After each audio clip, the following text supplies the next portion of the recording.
our tax dollars has been given to Acorn to do that.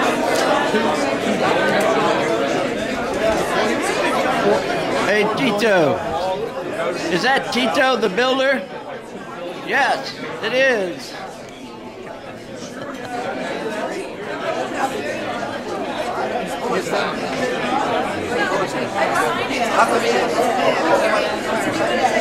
I'm going to take pictures. You can tell me who the pictures I have, because I don't know the people.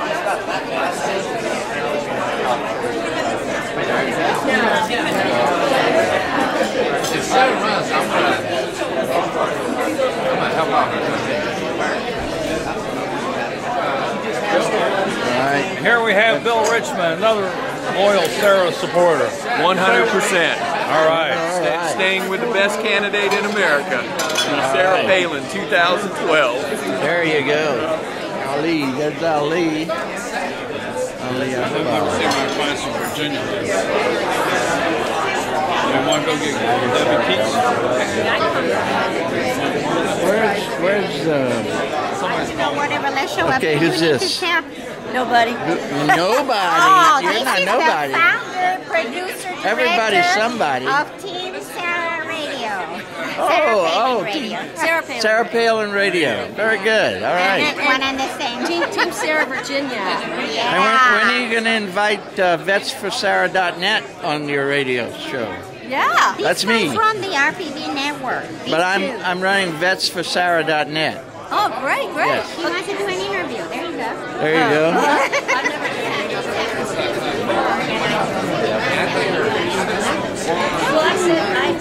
Now this is Debbie Keats, and I don't know who the guy is. Who's the guy? Has the gentleman like to meet you? Oh, really? This is Amy, or Emily. Tom Whitmore. You gotta send me all that footage. Okay, I will. I'm not I kidding. will. Okay. You gotta mail Sure me all will, that Steve. footage. Okay. This is I'm Tom. Steve Baldwin. All right, we got it out of And it. you are you in favor of in favor of Sarah for 212? Oh, absolutely. I'm Sarah's favorite Baldwin brother. I don't know if you remember that. Yeah. Did you Remember vote for she was Sarah? on Saturday Night Live. She told my big brother Alec, you know, don't worry about what you say about me because your brother Steven's my favorite. There you go. Right back at you, Sarah. All right. And you voted for her? Oh, yeah. Come on, tell the world. I'll put it right here. Don't blame me. I voted for Sarah. All right.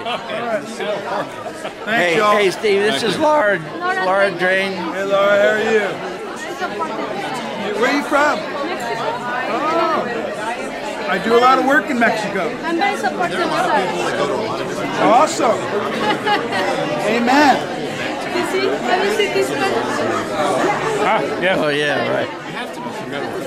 Very good. Nice to see y'all. All right. Where our button now? Where's that button? You gotta send it to me. All right. All right.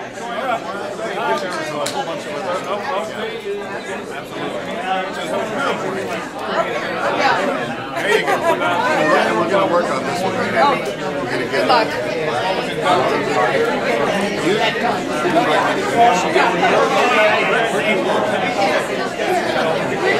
Thank you.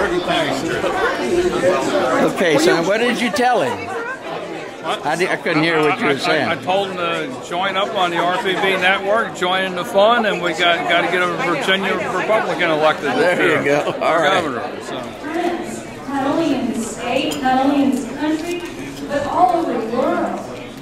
I heard a story just a few minutes ago about a guy who went to Switzerland and just happened to be sitting next to a TeamSarah Switzerland partner. So what a great sense we are. He's right here, that's Switzerland. How do you know that? Great. Well, welcome to TeamSarah Switzerland?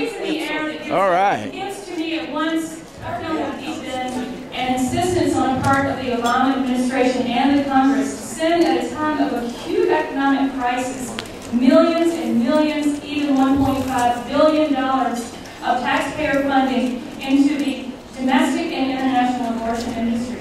So that's why we're talking about the StopTheAbortionBailout.com campaign. This reception is hopefully bringing awareness to that. This is not a time to be exporting abortion and funding it with our tax dollars. That's right.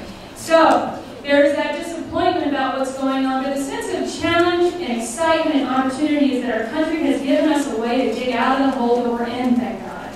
We have all the power and all the ability to build from the place we are, and the fact that we are here today is a testimony to the excitement that Sarah Palin has brought into this process and a sense of optimism and hope that we will be in a different place 2 years from now. Is the general chairman of the Susan B. Anthony list. She's the head of the selection committee. She's on the board. We have been constant partners over the years. She was the president of the Susan B. Anthony list for 8 years. You may recognize her name from her husband. He was a senator from Michigan for many years, and then was the Secretary of Energy under George Bush. So she brings a wealth of her own personal experience over the years and her family experience, and she has been in the place that we are in right now. She knows how to dig out of the hole, I can tell you. So Jane Abraham is going to welcome you and talk for a couple of minutes. And then the Susan B. Anthony list was started in 1992 as a result of, think back to that sort of political climate. Remember the Year of the Woman? Remember the Democrats and the media pumping their chest and being so excited because so many women were elected to the United States Senate. And that was sort of a coming of age for women in politics. Well, Marjorie and a few women who, I might add, were extraordinarily diverse. They were Republican, they were Democrat, even on the scale between conservative and liberal, they were pretty loose. But they looked at that set of women that was on the stage at the Democratic Convention and in the media as people talked about how great this was, that women were becoming so involved in politics. And something was fundamental. They didn't represent these women. Not only didn't they represent these women, they didn't represent the vast majority of women in the country. And they decided that it was time that someone did something about it. And it was in 1992 that this group of courageous women decided that they were going to start something called the Susan B. Anthony list. Now people say, why Susan B. Anthony? You know, why? Isn't she a feminist? Wasn't she pro-abortion? Isn't she sort of the symbol on the other side on these issues? Well, what people don't realize is that Susan B. Anthony and her colleagues that started the suffragette movement were pro-life. That was their fundamental belief. They were pro-life. They believed in everybody being treated equal, and they believed in the most innocent being protected. And in their mind, the most innocent were the women. And they also believed that people who were pro-abortion really were anti-women. That's right. And I was a woman who would hear all these women speaking on TV and doing various things at press conference, and I think, wait a minute, they are not speaking for me. And that's not the kind of woman I am, and that's not the kind of woman my friends are, and where are the women leaders that speak for us? And so it was very exciting to me when I ran for office to tell people, you know, that after I was elected, they would assume that I was a liberal because I was a woman that was serving in the State House or the State Senate. And I always liked to see their face when they found out that I was a rock-solid, pro-life conservative. And they, you know, kind of shadowed the wonderful thing about Sarah Palin is her stance, the things that are important to her, resonated with women all over this country. Young women, older women, you know, gave everyone a role model that they could look to. So that's why Team Sarah is so excited. Team Sarah loves you. Best wishes from CPAC. All right.